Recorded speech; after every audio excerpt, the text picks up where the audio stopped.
السلام علیکم۔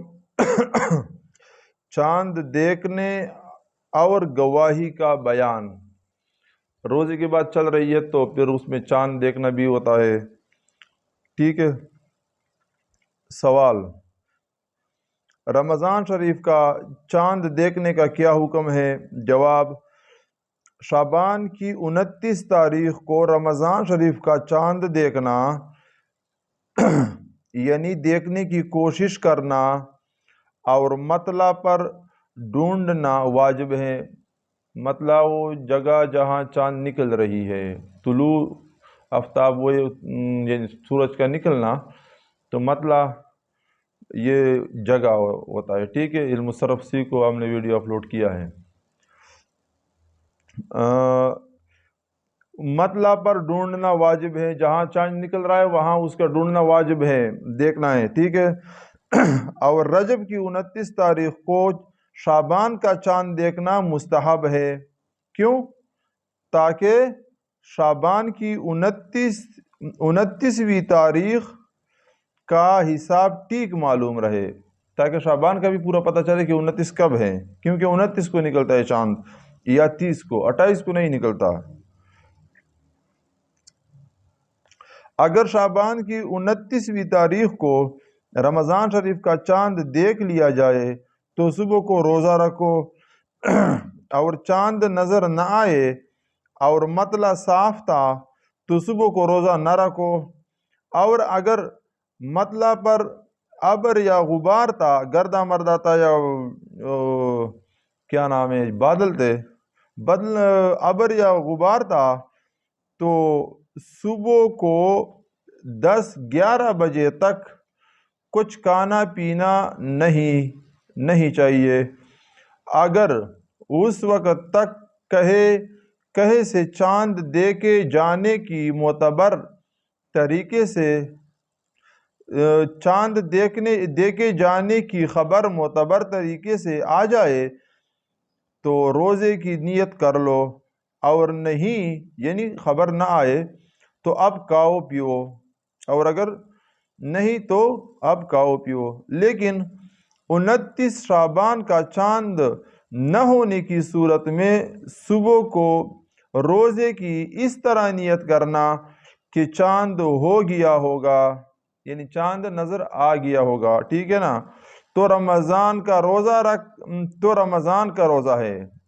اگر چاند کسی نے دیکھا تھا، یعنی اگر رمضان تھا تو میرا رمضان کا روزہ ہے، اور اگر نہیں، چاند کسی نے نہیں دیکھا تھا، یعنی رمضان نہیں ہوا تھا، اور اگر نہیں تو نفل ہو جائے گا۔ اس طرح کرنا مکروہ ہے۔ رمضان کا چاند نظر نہیں آیا تو پھر آپ نے روزہ رکھا کہ اگر فرض ہوتا تو فرض ہو جائے گا، رمضان کا ہو جائے گا، اگر نفل رمضان نہیں ہوا تو نفل ہو جائے گا، تو اس طرح نیت مکروہ ہے۔ تو نیت کیا کریں گے؟ اسلام میں بھی کچھ آٹومیٹک سسٹم ہے، ٹھیک ہے۔ آپ نے پھر یہ نیت کرنا ہے، اگر رکھنا ہے کہ میں نفل روزہ رکھتا ہوں، ٹھیک ہے، یہ بڑی کتابوں میں لکھا ہوا ہے، وہاں جا رہے ہیں انشاءاللہ، وہاں سے پھر بتائیں گے۔ تو آپ نیت کر لو گے کہ میں نفل روزہ رکھتا ہوں، تو اگر رمضان ہوا تو یہ آٹومیٹک فرض روزہ بن جائے گا۔ رمضان میں نفل روزے، نظر کے روزے، یہ ادھر کے روزے نہیں ہوتے، ٹھیک ہے، تو آپ کا آٹومیٹک یہ فرض روزہ ہو جائے گا۔ لیکن آپ نے نیت نفل روزے کی کرنی ہے، فرض روزے کا نیت نہیں کرنا ہے، یہ بات سمجھ لو۔ شرح الوقائے میں غالباً یہ لکھی ہوئی ہے۔ سوال: رمضان شریف کے چاند کے لیے معتبر شہادت کیا ہے؟ کون سی شہادت کا اعتبار کرے؟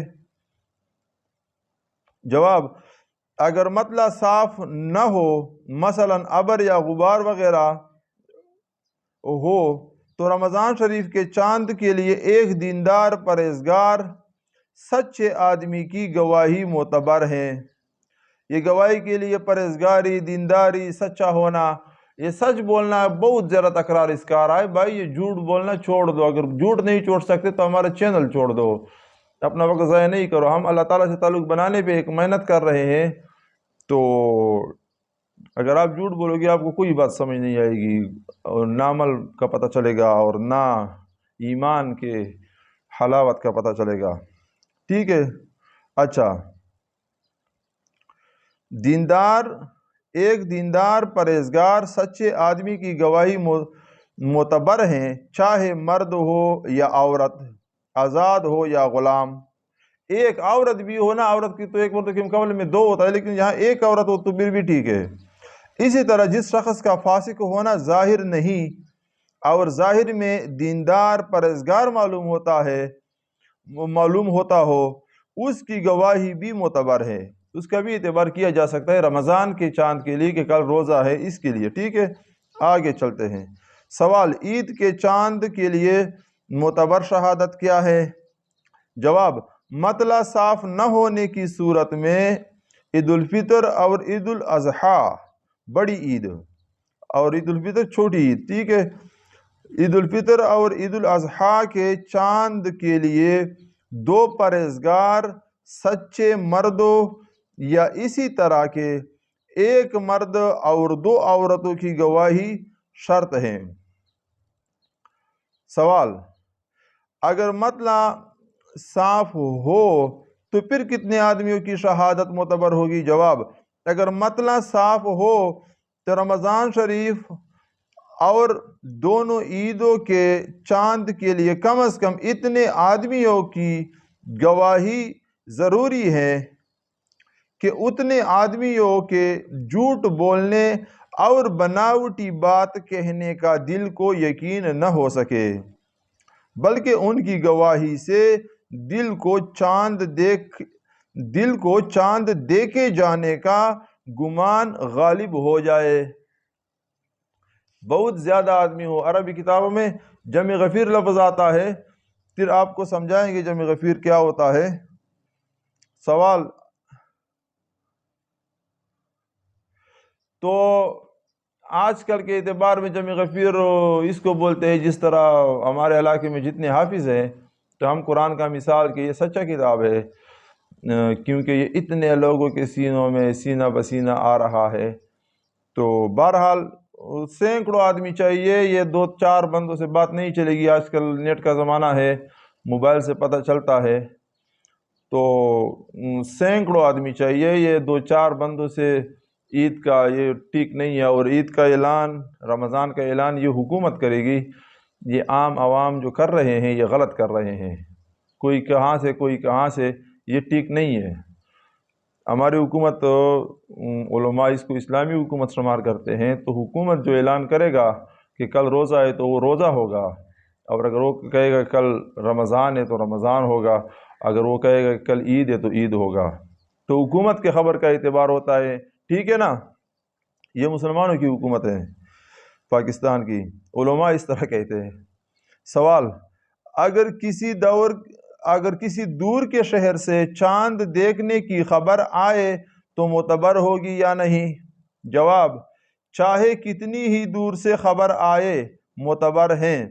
مثلا برما والوں نے چاند نہیں دیکھا اور کسی بمبئی کے شخص نے ان کے سامنے چاند دیکھنے کی گواہی دی تو ان پر 1 روزہ کی قضا لازم ہوگی۔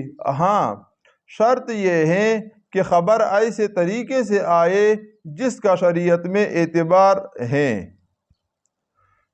تاریخی خبر نہ ہو۔ سوال، یہ اپنا علاقہ فلکیات کے اعتبار سے تقسیم ہوتا ہے، تو ہمارے پاکستان وغیرہ سعودی والے کا اعتبار نہیں کر سکتے، ٹھیک ہے نا، آج کل تو 2 منٹ میں فون آ جائے گا، تو فلکیات کا اپنا ایک نظام ہے، تو پھر وہ بھی شیئر کریں گے، لیکن پہلے ہم امت کو عربی سمجھانے اور 24 گھنٹے کے مسائل اور سنت کے طریقے اور قرآن اور حدیث، تو اس کے بارے میں تھوڑا سا بات کرتے ہیں، فلکیات کا بھی پھر بتائیں گے، لیکن یہ علماء ہیں وہ بتاتے ہیں، تو پھر فلکیات کا نظام خود بھی آپ دیکھ سکتے ہو، ٹھیک ہے۔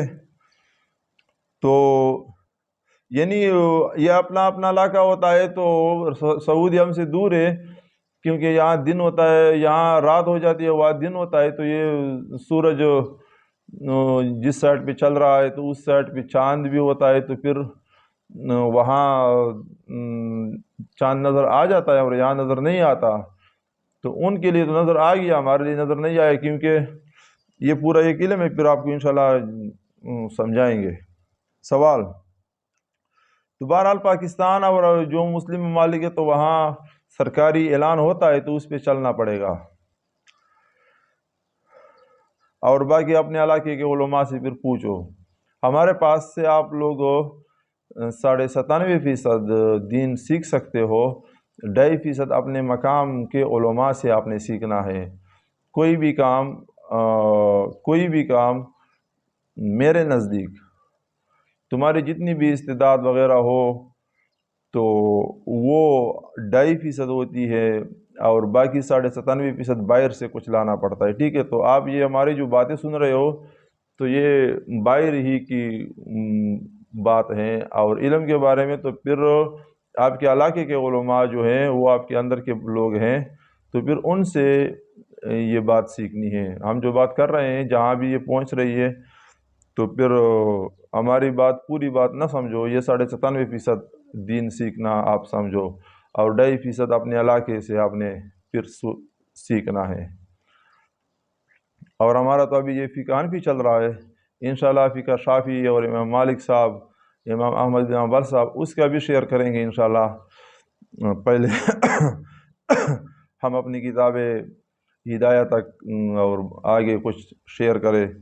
اچھا، اگلا سوال، آخری سوال، اگر کسی شخص نے رمضان کا چاند دیکھا اور اس کی گواہی قبول نہیں کی گئی، اور اس کے علاوہ اور کسی نے چاند نہیں دیکھا، نہ روزے رکھے گئے، تو اس شخص پر روزہ فرض ہے یا نہیں؟ ایک بندے نے رمضان کا چاند دیکھا، اس کے شہادت قبول نہیں کی گئی، اور علاقے نے، حکومت نے روزہ نہیں رکھا، تو اب وہ بندہ کیا کرے گا؟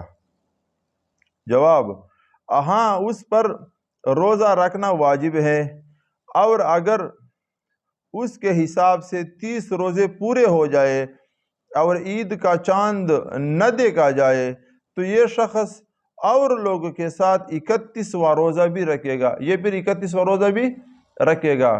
تو رمضان کا روزہ اس نے رکھنا ہے، تو اس طرح اگر عید کی چاند اس نے دیکھ لیا اور اس کی گواہی قبول نہیں ہوئی تو یہ پھر اس کو روزہ رکھنا چاہیے۔ بہرحال یہ ابھی مجھے کنفرم نہیں ہے، یہ تو میرے ذہن میں ابھی آیا جو ویڈیو بنا رہا تھا، بہرحال یہ پھر علماء سے پوچھو۔ تو انشاءاللہ اس طرح ویڈیو دیکھنے کے لیے ہمارا چینل سبسکرائب کرو، بیل آئیکن کو کلک کرو تاکہ آپ کو اپنے وقت پر ویڈیو پہنچتے رہے، اور ساتھی کو بتاؤ جو نئے آئے اس چینل کو سبسکرائب کرو۔ السلام علیکم۔